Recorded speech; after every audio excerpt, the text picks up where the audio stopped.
I have been one of the biggest haters of modern Star Trek. I've hated most Star Trek since J.J. Abrams' 2009, and I have...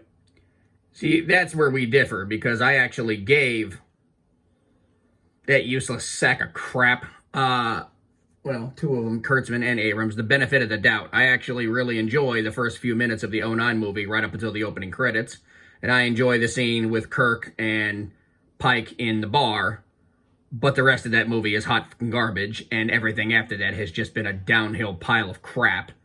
And then in 2016, they decided to remake the Klingons into Trump supporters, which I happen to be one, and I took it exactly in the way that they meant it, as a giant middle finger at my face.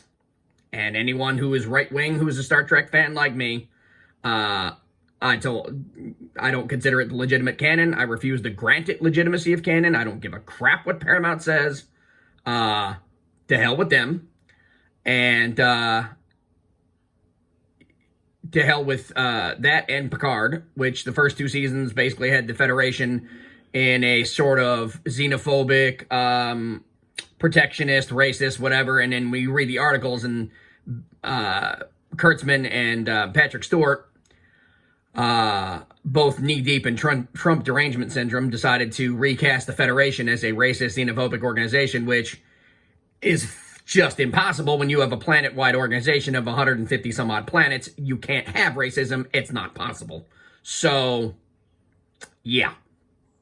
I have loathed Discovery, and I fuck Discovery. Can't tell you how much I hated Picard season 1 and 2. And Strange New Worlds to me is the Vegas showgirl version of Star Trek.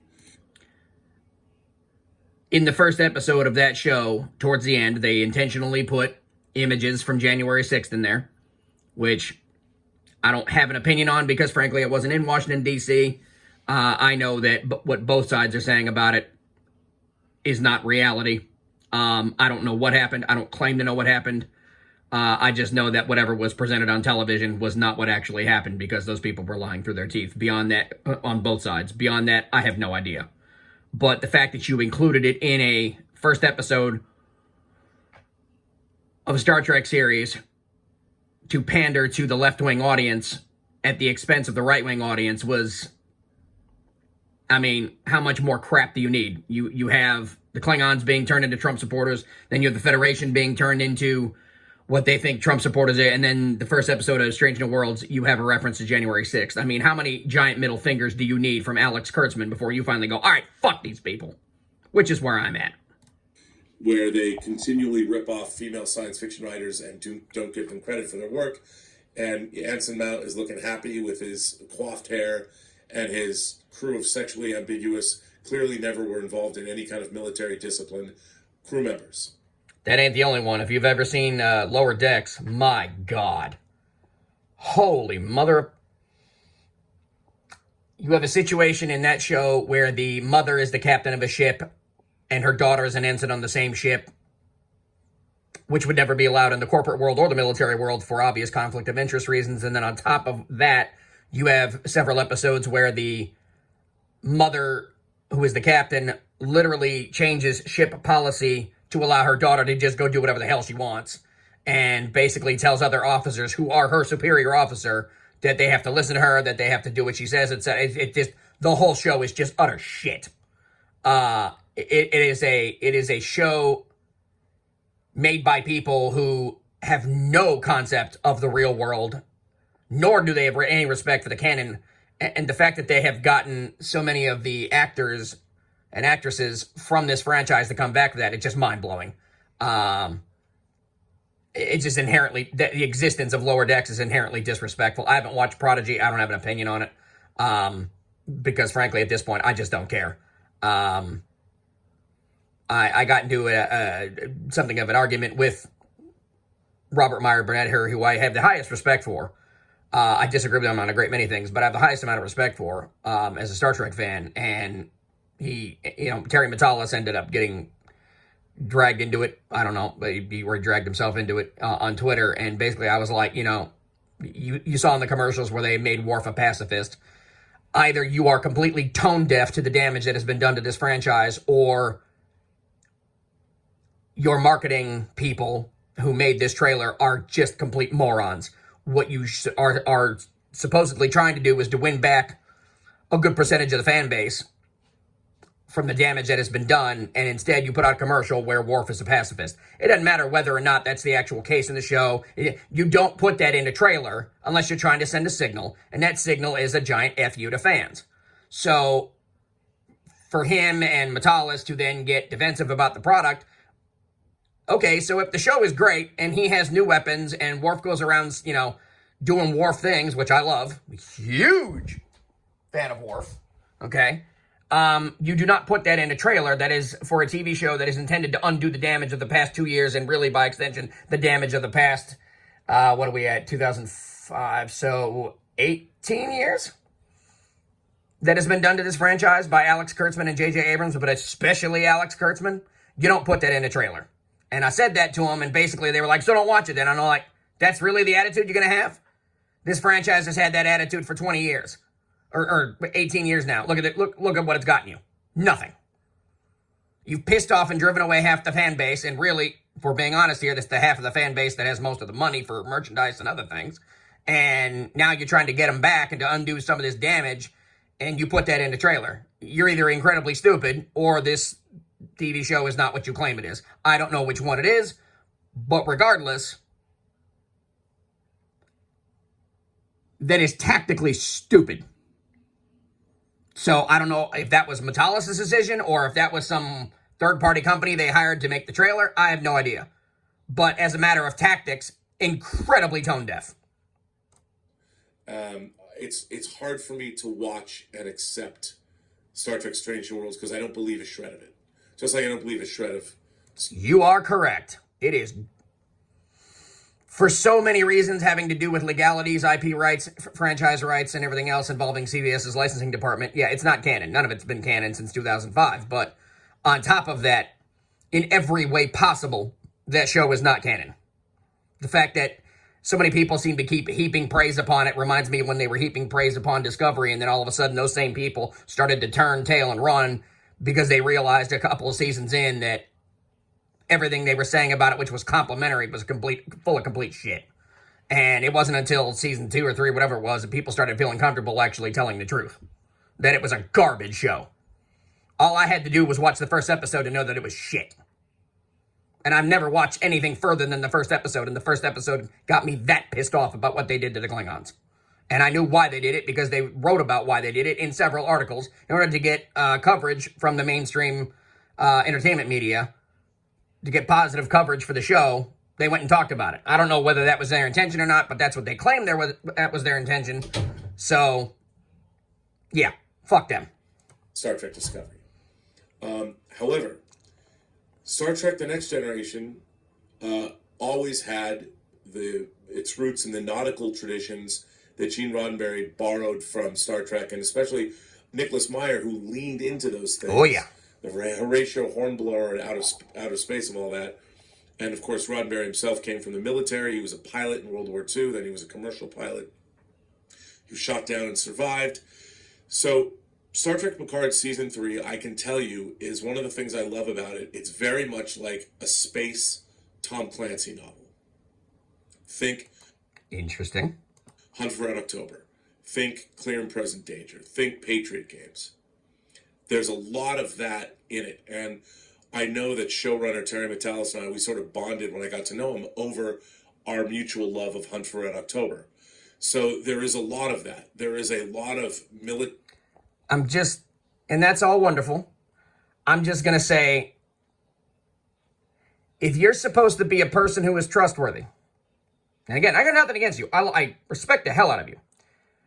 But as a matter of optics, if you're a person that is doing these reviews on this stuff, and you know the people involved, and you're friends with the people involved, how can anyone possibly give an unbiased, at the time, unbiased opinion on something if you are friends with the people who made the product?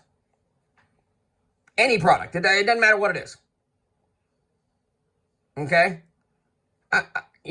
Most people do not have that kind of objectivity. And again, it's not a commentary upon the show is good or not, I don't know. I haven't seen it. Unlike these people, I don't have access to the Paramount red carpet premiere of season 3. Now, at this point, the only reason I have a Paramount Plus subscription is because Taylor Sheridan can write his ass off, and everything he's made is absolutely fantastic. And I want, even though I've got the movies on Blu-ray, I don't have all the seasons on Blu-ray because they're expensive as hell. So, in order to have access to the episodes, watch DS9 with the wife and maybe some Voyager, I have a Paramount subscription. I would love for Taylor Sheridan to write Star Trek, although I highly doubt he ever will because this is not up his alley. But if you are the kind of person who got invited and went, but especially even got invited, to the red carpet premiere of season 3 of this show, how can anyone trust you to give an unbiased opinion of the product quality?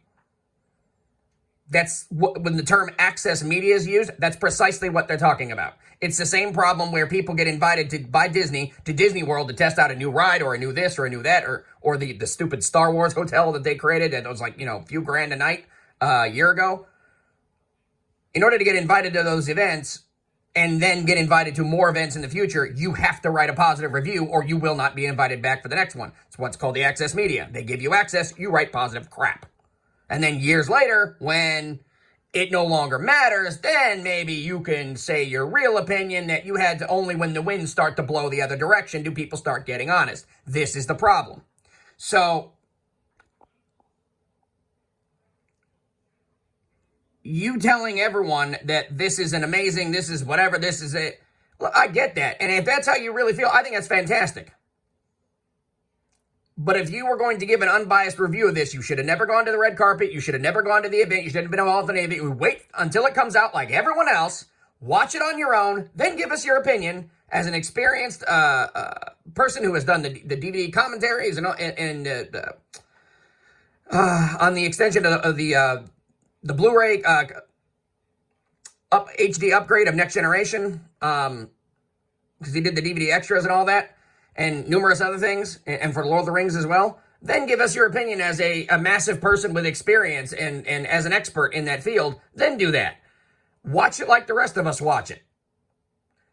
You can't go to these kinds of events and then turn around and say it's an amazing product and have people actually believe that it's an amazing product because, frankly, you have something of a personal stake and, to an extension, a financial stake in saying that that product is good. The fact that you're friends with the showrunner, who might be a good person, I don't know anything about Terry Matalas. Seems to be more talented than the people that have been running the franchise for a few years, but frankly, an amoeba with lack of a brain cells is more intelligent than Alex Kurtzman. So it doesn't take much. But if you're going to say that something is good or bad, you need to have an unbiased opinion. And you have two connections, one financial as a matter of access, and one personal, being friends with Matalas, that kind of taints your ability to not have a conflict of interest in giving your opinion on this product. And it doesn't even matter if it's good or bad, and maybe you might be 100% right, accurate on every single point that you're making. But there's still a conflict of interest. And I'm saying this as a person who kind of wishes you were in charge of the franchise, because Alex Kurtzman can rot in hell, okay? I think that the studio would be wise to put you in charge of Star Trek. But you can't put out reviews like this telling us it's amazing when you have at least two connections that generate a conflict of interest and expect people to have 100% faith that you are unbiased in your assessment of the product quality. It's like someone asking me to do a product review of Chrysler. I fucking hate Chrysler because of all the bullshit I've had to deal with their products over the years. You're going to ask me to do an unbiased review of Chrysler or General Motors or Ford? Good luck. Probably not going to happen because I hate unionized labor and all their stuff is unionized. Therefore, I pretty much hate it. I see very few strengths with it, etc., etc. Point of it is I have an already pre-existing axe to grind against the three American automakers for garbage product quality for decades. So asking me to do an unbiased review of anything that they make is probably not the smartest idea because I'm not going to be fair because I hate all three of them. It's the same concept. Okay?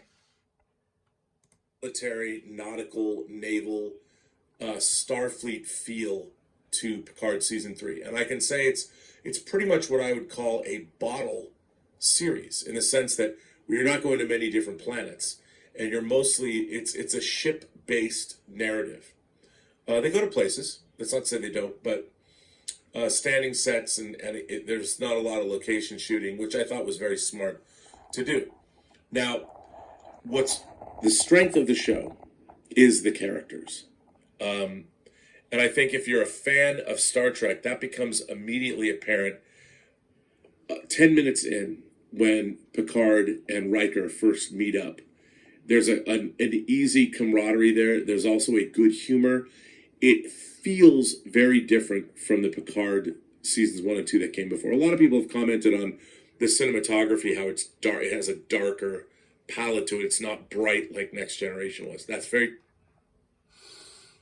I say this as a person who's been a fan of this franchise since 1991 when I was 10 years old. I was never a huge fan of The Next Generation, with the exception of the Klingon episodes, because I love Worf and I love the Klingons. The Enterprise D is a fucking cruise ship. Never liked it. I have it in my collection up there because it's part of the set. Okay? But it's a damn cruise ship. It always was a cruise ship. I have never built, other than that one, as a part of that set, because it came with the whole set of scale models. And I have the Enterprise E somewhere that's from another set before. I have the Enterprise E that's got the decals somewhere in here. I never got around to making that one about a decade ago when I actually made those. But, you know, my collection only has really one of those, and in the Eagle Moss, because again, it was part of the collection. I have never liked the Enterprise D. I'm one of the few people who doesn't like it. I think it's a giant cruise ship. The saucer's too big. The whole thing is unbalanced. It's just a stupid looking ship. I've never liked it. I've always been a fan of the Constitution, my favorite ship, the Defiant. Constitution class, especially the refit Constitution class, which is just an elegant, gorgeous design. The Excelsior class, and so on and so forth. The Enterprise D is a giant cruise ship. It's crap. It was always crap. The Defiance design was better. The NX-01, that bridge, which is basically the same setup as the Defiant, but with, you know, different set design and things of that nature. But I think it was either the exact same room as the Defiant that was just redressed as a set. I'm not sure. But it was damn near identical. And yeah, the whole concept of having families on a starship that is on pseudo-military, yeah, it's scientific exploration, but it's pseudo-military deployment. Having families on board a starship like that is inherently idiotic. Because in a real wartime situation, if the soldiers go off to war and they die in the war, at least there's the mother and the other parent, depending on your whole situation, behind with the kids, so that there could be another generation of that person's family that survives. If you have them on board the ship and the ship blows up, the person serving in Starfleet dies along with their family and their kids. You do not have kids on a starship, for the same reason that the United States Navy does not have families on a naval vessel. Because God forbid something happened to that naval vessel and it blew up, sank, died, whatever, all of the entire families who couldn't get to the life rafts would all be wiped out. As a matter of logic, that is inherently idiotic. And nobody would do it. Very true. It's much more stylized and dark, but it's got its own vibe. It feels incredibly cinematic, and I'll tell you something. Seeing this in a theater, in the Chinese theater on a gigantic screen, it was amazing. Again, conflict of interest, massive conflict of interest. If you have access to the premiere and you go and Paramount pays for this and this huge thing, whatever, again, massive conflict of interest. Your ability to be 100% objective, or anyone's ability to be 100% objective in those situations, is inherently flawed. Experience. But for those of you who want to know what the feel of it is, think Crimson Tide, think Hunt for Red October, Tom Clancy, Sum of All Fears. all of those kinds of things. It's very much that, because it was inspired by that. So, and that's fantastic news. I love those movies. I love those novels. Having Starfleet once again return to a DS9 style military type story instead of left-wing garbage. The best that this franchise has ever been was always when the left-wing things were dialed down. The first 2 seasons of Next Generation, ran by Roddenberry, were utter crap. It wasn't until season 3 where other people came in who were better writers overall, but who also came up with less of the utopian Roddenberry's just some of the things he had correct, some of the things he had horribly, hilariously wrong. His understanding of economics was severely lacking. The concept of the Federation not having money is just inherently idiotic and unworkable. It's not possible. You could not conduct trade with other sovereign alien races in outer space without money. You just can't. It's not possible. So, and in DS9, they made fun of that in an episode called In the Cards, where they poked fun at the fact that Jake didn't have any money because Federation, he needed money for this auction where a baseball card was being auctioned off, and he needed to borrow money from Nog because Nog is Ferengi and they have money. But the Federation, because he's a utopian Marxist stupid, doesn't do money. And they quite rightly poked fun at that whole stupid concept. This franchise was always at its best when it was either moderately balanced or a few times where it strayed a little bit over into right wing, as in the case of DS9 during the Dominion War story arc for years. I would argue there were a lot of storylines in that era that were probably unintentionally, but right wing. The left generally does not like the military. They don't like armed conflict. They don't understand war. They don't understand capitalism. They don't understand anyone on the right, and they don't understand any of those subjects. They are people who feel, they do not think. And this franchise was always at its best when it was not written for an audience that felt instead of thought. This franchise was always at its best when it was written for people who think, not feel.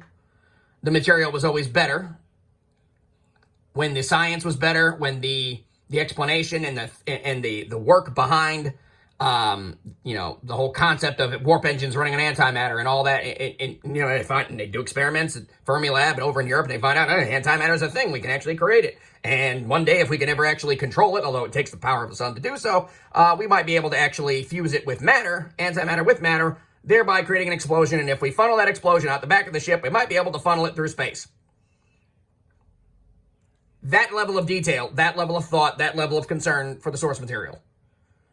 Treating it as if it's a serious thing. That was always the hallmark of this franchise. When you appealed to people who thought instead of felt. And while this is very nice, and storylines do have to have some emotional stakes, the emotions should come second. The logic should always come first, especially in a franchise like this that is science fiction. Not fantasy, science fiction. Which I like fantasy, but nothing to do with this. So, I'm going to wait till Gary from Nerderotic watches this upcoming season. I hate that I paused it on when he looks like that, but... Yep. And when you watch... There you go. I'm going to wait till Gary from Nerderotic watches the season and says whether or not it's any good. At this point, I have absolutely no faith in these people. Frankly, I want Alex Kurtzman tarred, feathered, and...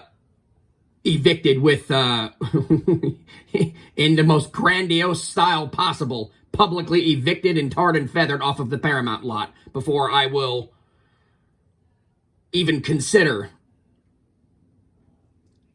giving this franchise any more of my money as far as anything produced after 2005.